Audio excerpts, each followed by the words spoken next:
मस्जिद किसके होता है? मस्जिद तो मोहम्मद साहब के इबादत के लिए होती है ना। ये बाबर कब से आ गया? बाबर की पूजा कब से होने लगा भाई? हमारे यहाँ तो महाराणा प्रताप का मंदिर नहीं होती है। इस बार पश्चिम बंगाल में हवा बदलेगी, पश्चिम बंगाल में सरकार बदलेगा, और अगर बाबरी बना तो वो बाबरी मस्जिद नहीं बनेगी, वो उस मौलाना का कब्र बनेगा, वो उस टोपीबाज कौम का कब्र बनेगा जो वहाँ पर लगातार ईंट लेके पहुँच रहा है। सबकी ठठरी बांध देंगे बाबा जी, टेंशन मत लीजिए।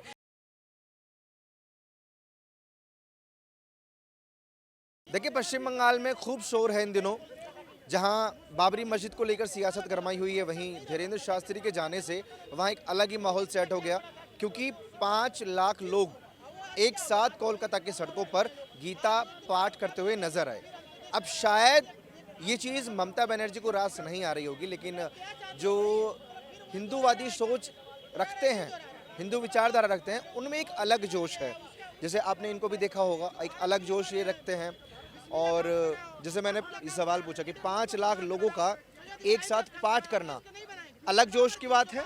देखिए पत्रकार महोदय, इस देश में दंगा नफरत की राजनीति करने वाले लोग और उनको एक टोली बना करके इस देश में दंगा की मानसिकता को लेकर के उभरने वाले लोग आपको मुर्शिदाबाद में दिख रहे हैं।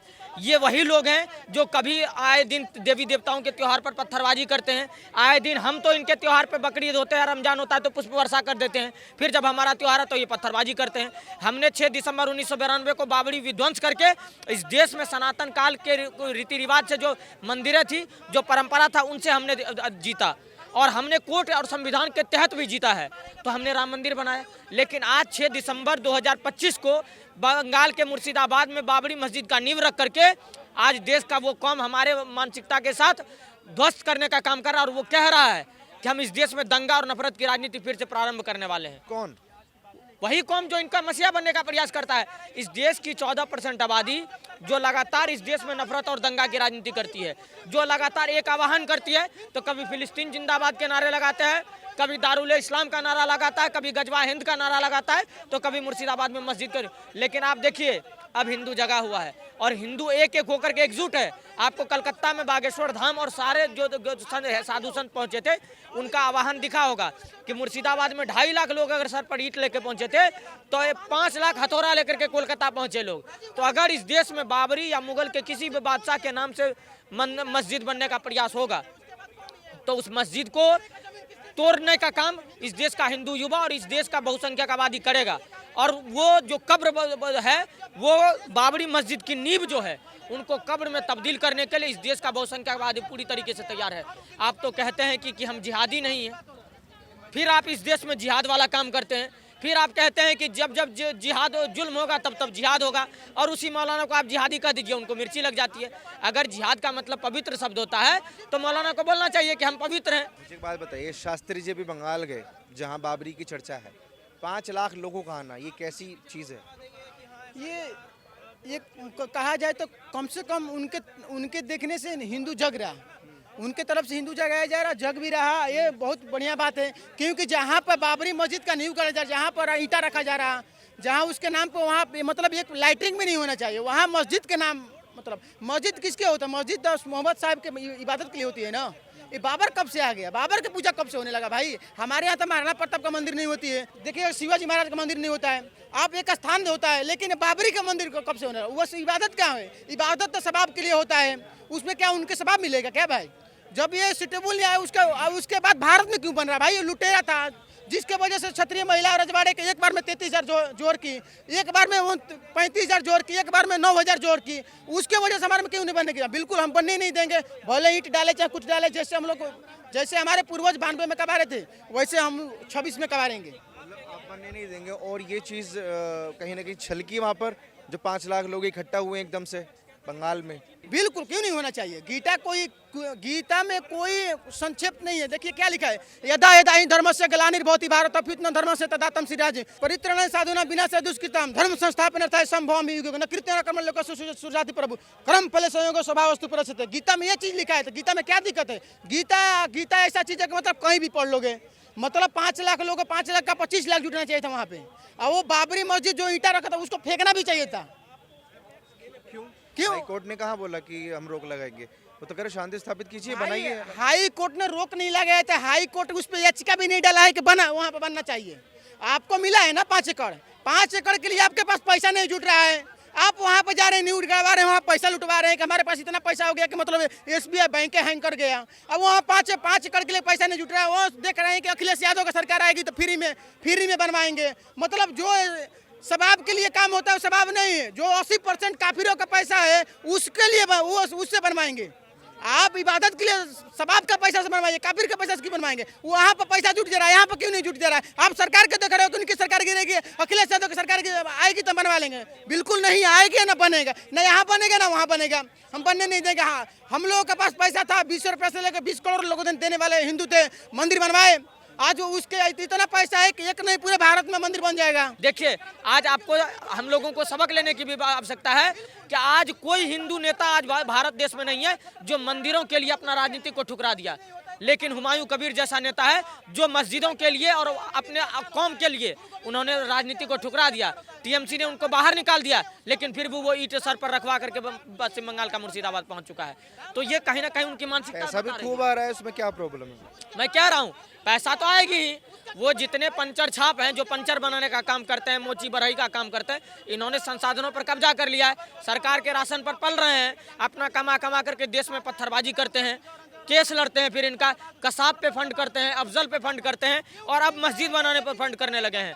लेकिन ये मैं दावे के साथ बताता हूँ, आप लोगों ने भी तो किया था राम मंदिर पे फंड। तो हम राम मंदिर पे फंड किए थे तो हमने अपने दम पर बनाया। इन लोगों में इतना भी दम नहीं है कि ये अपने फंड पर बाबरी मस्जिद बना ले। ये एकदम मुट्ठी भर पैसा जमा हुआ, आपको दिखा होगा 100-200 का नोट आपको इतना भर दिखा होगा, इसमें उनका मस्जिद बनना नामुमकिन है। और अब तो आप समझिए, जो जमीन देने के लिए तैयार था उन्होंने कहा कि हम जमीन नहीं दे रहे हैं। तो अब जो हुमायूं कबीर है, अब उनके अब्बा के पास, उनके अल्लाह के पास अगर जमीन बहुत ज़्यादा होगा तो वहाँ पर रख देगा मस्जिद की नींव। लेकिन मैं दावे के साथ कहता हूँ, इस बार पश्चिम बंगाल में हवा बदलेगी, पश्चिम बंगाल में सरकार बदलेगा और 6 दिसंबर 1992 अब 6 दिसंबर 2026 जरूर होगा। और अगर बाबरी बना तो वो बाबरी मस्जिद नहीं बनेगी, वो उस मौलाना का कब्र बनेगा, वो उस टोपीबाज कौम का कब्र बनेगा जो वहाँ पर लगातार ईंट लेके पहुँच रहा है। घर में खाने को नहीं है और अम्मा चली है भुनाने को, इनको चाहिए देश में मस्जिद।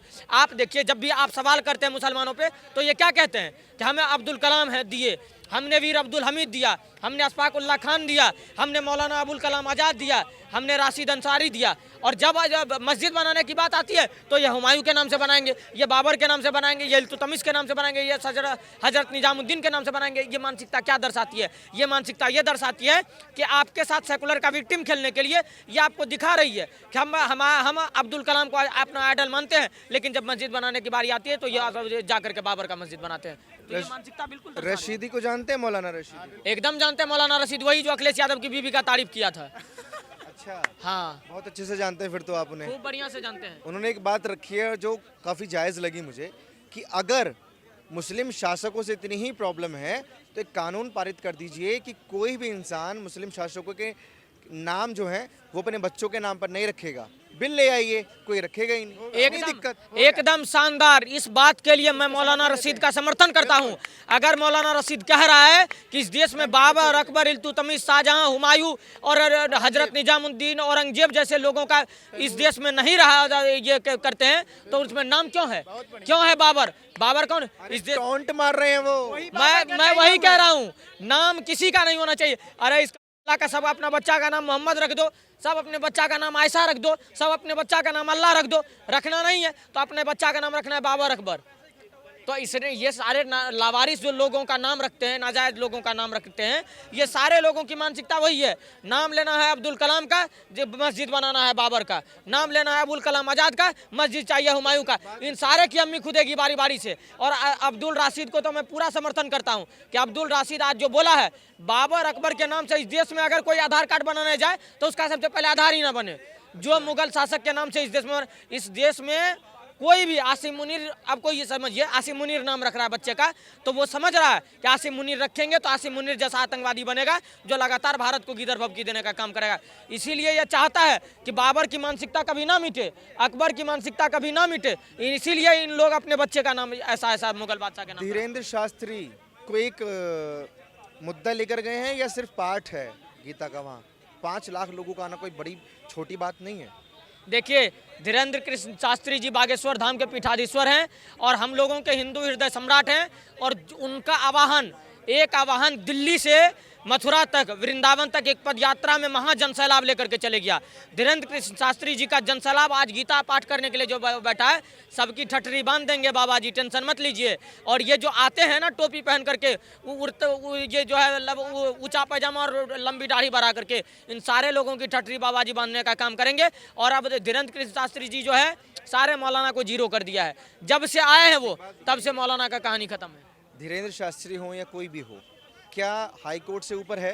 हाई कोर्ट ने जब खुद बोला है कि रोक हम नहीं लगाएंगे और राज्य में शांति स्थापित करने की जिम्मेदारी सरकार की है। देखिए पत्रकार महोदय, आप जहां तक कोर्ट की बात करते हैं तो कोर्ट ने 6 दिसंबर 1992 को भी कितना काम किया था। उनसे पहले कल्याण सिंह जी ने क्या किया था, उनसे पहले मुलायम सिंह यादव ने क्या करवाया, उसके बाद क्या हुआ कहानी आपने देखा है। तब की कोर्ट अलग थी, अब की हम तो कहते हैं अभी जो कोर्ट में आए हैं माननीय जो सर्वोच्च न्यायालय, जो न्यायाधीश नए नियुक्त हुए हैं, कम से कम वो ये जरूर कहते हैं कि इस देश में कोई बांग्लादेशी रोहिंग्या नहीं पलेगा, इस देश में कोई मुगल बादशाह नहीं पलेगा। तो अगर उनके नाम से मस्जिद बनाएगा तो मैं दावे के साथ कहता हूँ कि कानून संविधान एक दायरे तक है। अगर कोई बाबरनामा यहाँ पर दोहराने का काम करेगा तो वो हिंदुओं के हत्यारे की बात कर रहा है। अब वैसे लोगों की ठठरी बांधने का काम पूरी तरीके से हिंदू समाज करेगा। बंगाल की बात हो रही थी कि जहां एक तरफ बाबरी की चर्चा है, वहीं धीरेन्द्र शास्त्री के जाने से वहाँ एक अलग ही जोश वहाँ के हिंदुओं में देखने को मिला कि 5 लाख लोग इकट्ठा होना कोई छोटी बड़ी बात नहीं है। कहीं ना कहीं बाकी जो हिंदू संगठन उनके अंदर भी एक जोश है कि यहाँ से बदलाव जो है वो हो सकता है। बाकी तो वक्त बताएगा। और आप अपनी राय प्लीज़ कमेंट बॉक्स में दीजिए और आप जुड़े रहिए हमारे साथ।